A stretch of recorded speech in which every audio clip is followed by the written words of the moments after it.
Hello viewers, आज हम लोग पढ़ेंगे इलास्टिसिटी ऑफ डिमांड।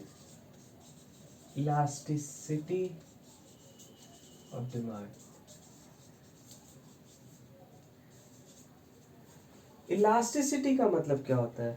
एक मिनट, जैसे मैं यहाँ पे कुछ खोज रहा हूँ।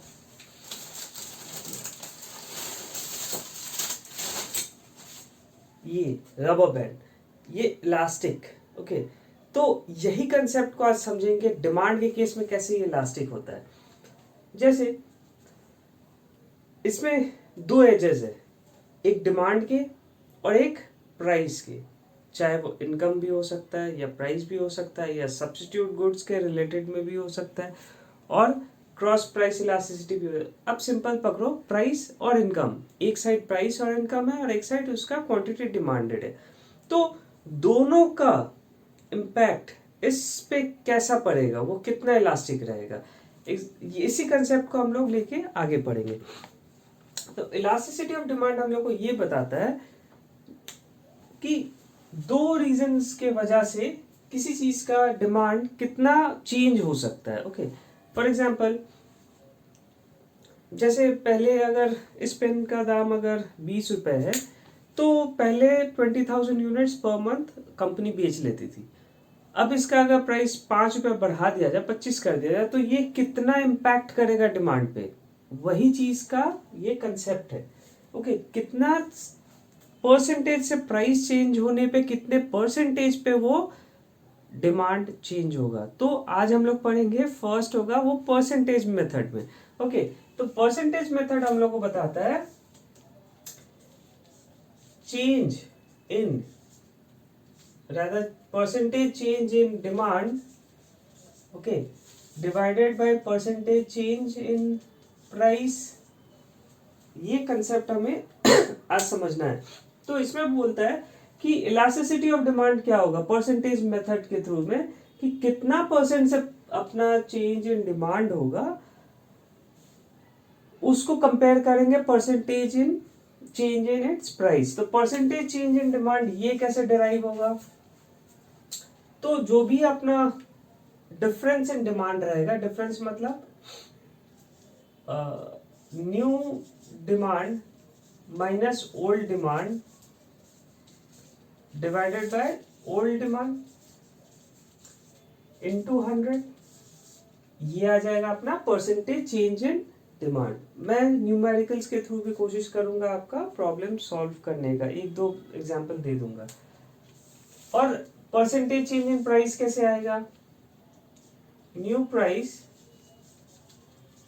Minus old price divided by, हमेशा कंपेयर करना होता है तो ओल्ड प्राइस से ही होता है, कभी भी न्यू प्राइस से डिवाइड नहीं होता है, क्योंकि हम लोग परसेंटेज चेंज कितना से वो आगे बढ़ा वो कंपेयर कर रहे हैं पीछे वाले यूनिट से। ओके, तो ये अपना परसेंटेज मेथड का अगर नहीं समझ में आया, फिर से एक बार कोशिश करता हूँ कि ये नीचे आपने ओल्ड क्यों लिखे। ओके, फॉर एग्जाम्पल आज आपका बर्थडे है, ठीक है, तो आपसे किसी ने पूछा कि आज आप कितने साल के हुए। आज से एक साल पहले कितने साल के थे, डिफरेंस एक साल का हुआ ना। तो कंपेयर आप किससे कर रहे हैं? पिछले साल से इस साल आपका एक साल का एड ऑन हुआ, एग्जैक्टली वैसे ही करना। ये बहुत ही बेकार से एग्जाम्पल था, लेकिन इसी बेकार से एग्जाम्पल से आप ये समझिए कि आपका जब भी कंपेयर करना होगा तो ओल्ड वाले से करना होगा, न्यू वाले से नहीं। ओके, तो अपना परसेंटेज मेथड में कितने टाइप्स के इलास्टिसिटी होते हैं? इलास्टिसिटी अपने 5 टाइप के होते हैं। कौन कौन से होते हैं बस अभी दिखा देता हूँ।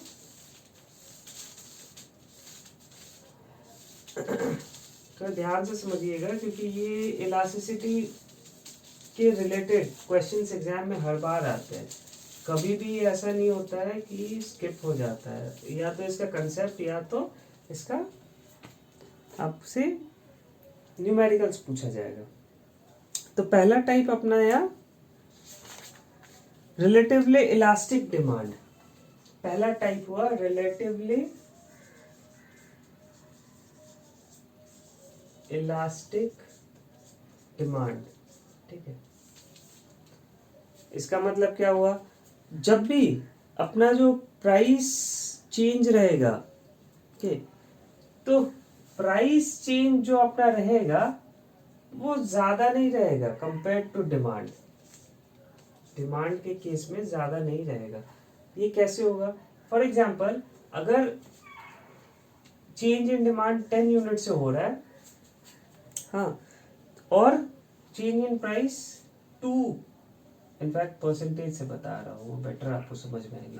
अगर चेंज इन डिमांड 10% से हो रहा है और चेंज इन प्राइस 2% से हो रहा है, दैट मीन्स कि थोड़ा सा प्राइस चेंज की वजह से ज्यादा डिमांड हो रहा है। ये केस हुआ रिलेटिवली इलास्टिक डिमांड के केस में। कुछ कुछ गुड्स होते हैं ना कि थोड़े से भी प्राइस चेंज हुआ और बहुत सारे डिमांड उसके आना शुरू हो जाते हैं। फॉर एग्जाम्पल गोल्ड के केस में थोड़े से प्राइस चेंज होते हैं। पहले 40,000 थे, अब 39,000 हो गए। 40,000 थे, 39,000 हो गए। और उसका डिमांड देखिएगा, एक बार में शोरूम में भीड़ लग जाती है। तो ये केस हुआ आपका रिलेटिवली इलास्टिक डिमांड।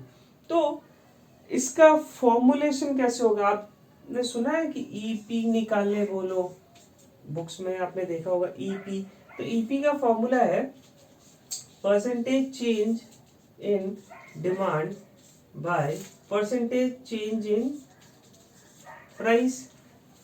ओके, और रिलेटिवली इलास्टिसिटी ऑफ डिमांड का एक बेंचमार्क जो बोलते हैं, या बोलो एक सेट फॉर्मूला है, वो पहले से बोल दिया है, ईपी हमेशा ग्रेटर देन 1 रहेगा।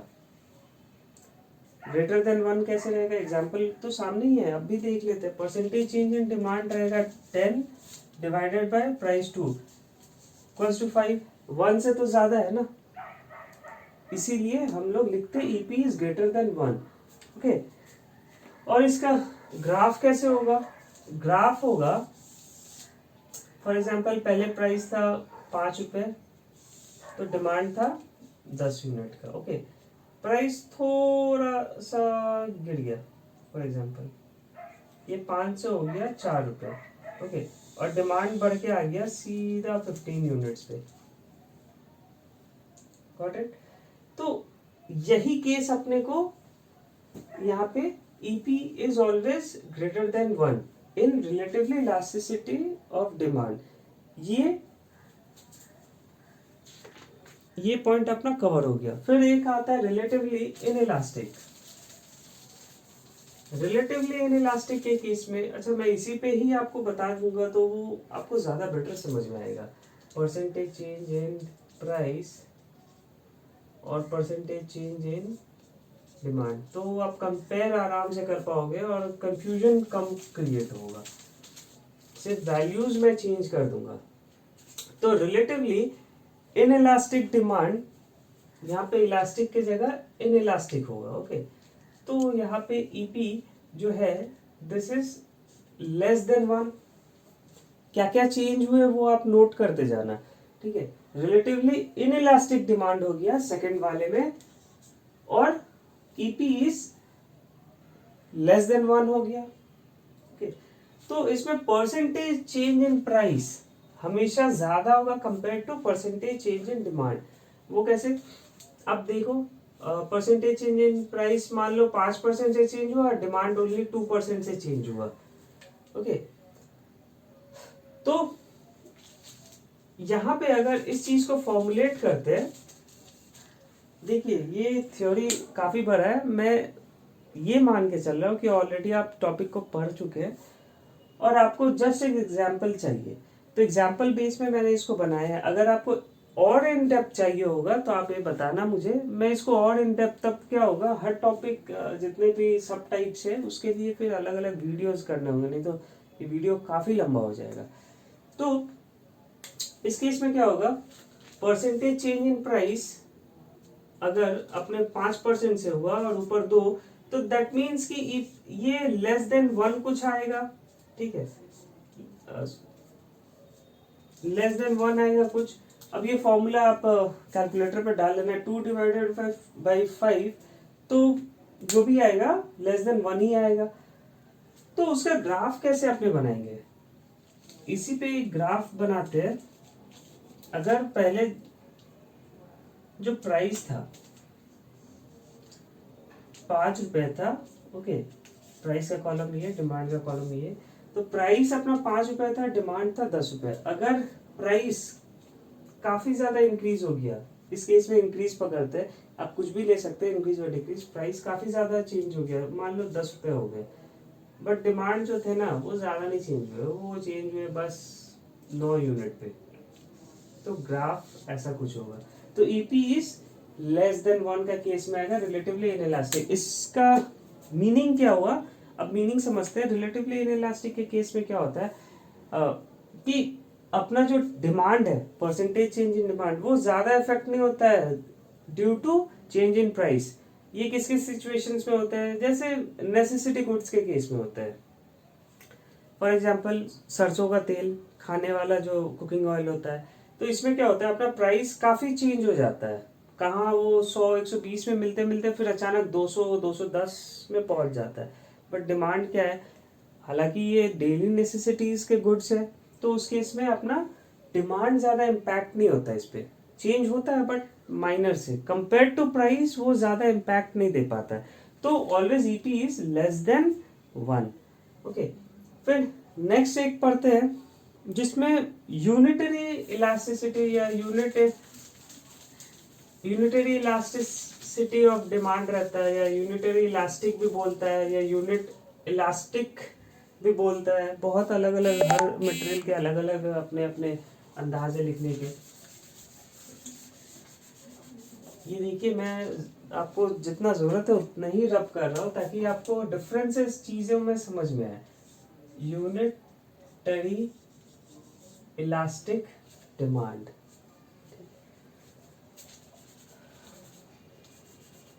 तो यूनिटरी जब भी बोलेगा मतलब बराबरी, इक्वल्स टू 1। 3 केसेस ये लेके हो गया अपना। एक था पहले वाला जो रिलेटिवली, एक बार रिवीजन कर लो यहाँ पे। जब पहले वाला क्या था, रिलेटिवली इलास्टिक डिमांड, उसके केस में क्या था, EP is always greater than 1। थोड़े से प्राइस चेंज पे ज्यादा डिमांड को इम्पैक्ट पड़ता था, ठीक है। नेक्स्ट था अपना रिलेटिवली इनइलास्टिक डिमांड, प्राइस बहुत इम्पैक्ट हो रहा है बट उस पर डिमांड थोड़ा सा ही चेंज हो रहा है, नेसेसिटीज का गुड्स वाला केस था। फिर आया अपना यूनिटरी इलास्टिक, तो यूनिटरी बोलता है कि जितने परसेंट से अपना डिमांड चेंज, प्राइस चेंज होगा, पहले प्राइस चेंज होता है, उतने परसेंटेज से अपना डिमांड इम्पैक्ट होगा। For example percentage change in price और यहाँ पे परसेंटेज चेंज इन डिमांड, अगर ये 5% से चेंज हुआ ना तो ये भी 5% से ही चेंज होंगे बस। तो फॉर्मूला में अगर 5/5 करेंगे तो इक्वल्स टू 1 ही आने वाला है, तो ईपी इक्वल्स टू 1। ग्राफ समझते हैं अपने।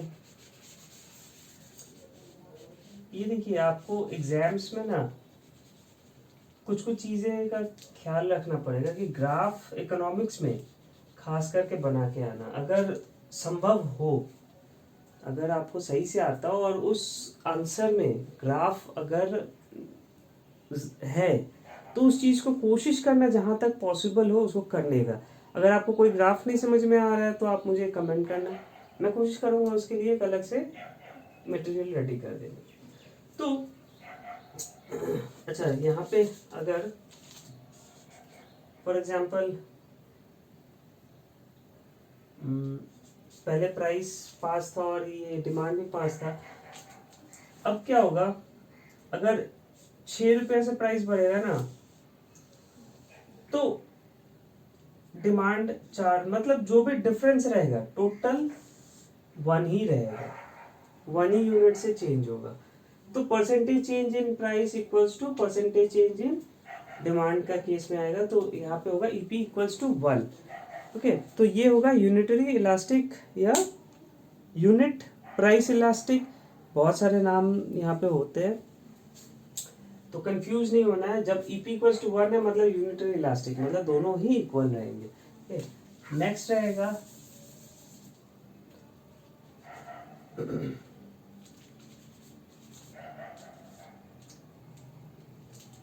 नेक्स्ट रहेगा अपना कंप्लीटली इलास्टिक।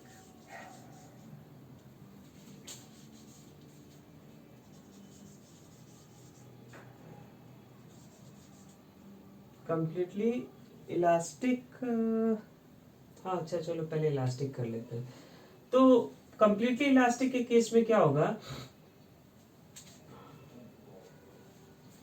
यहाँ पे अगर फॉर एग्जाम्पल ईपी यहाँ पे इनफाइनाइट होगा, ओके, तो मैं एक बार समझा देता हूँ उसको।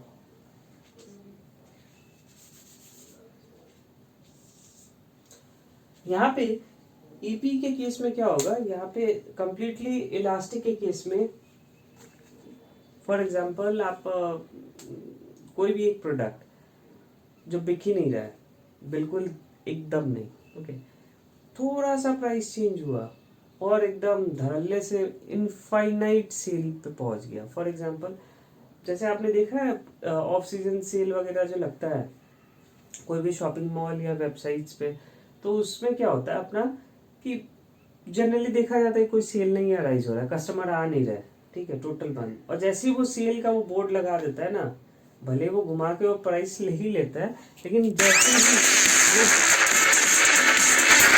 तो फिर यहाँ पे देखते हैं कंप्लीटली इलास्टिक के केस में कि कंप्लीटली इलास्टिक जो डिमांड है अपना, तो जहाँ हम लोग थे सेल, तो एक दुकान पे जैसे फॉर एग्जांपल बिल्कुल कस्टमर नहीं आ रहे और उसने क्या किया, एक ऑफ सीजन सेल 5%, 10%, 50%, कुछ भी एक बोर्ड लगा दिया, और जैसे ही वो लगाया कस्टमर्स की इतनी भीड़ आ गई कि उसका सेल रुक ही नहीं रहा है।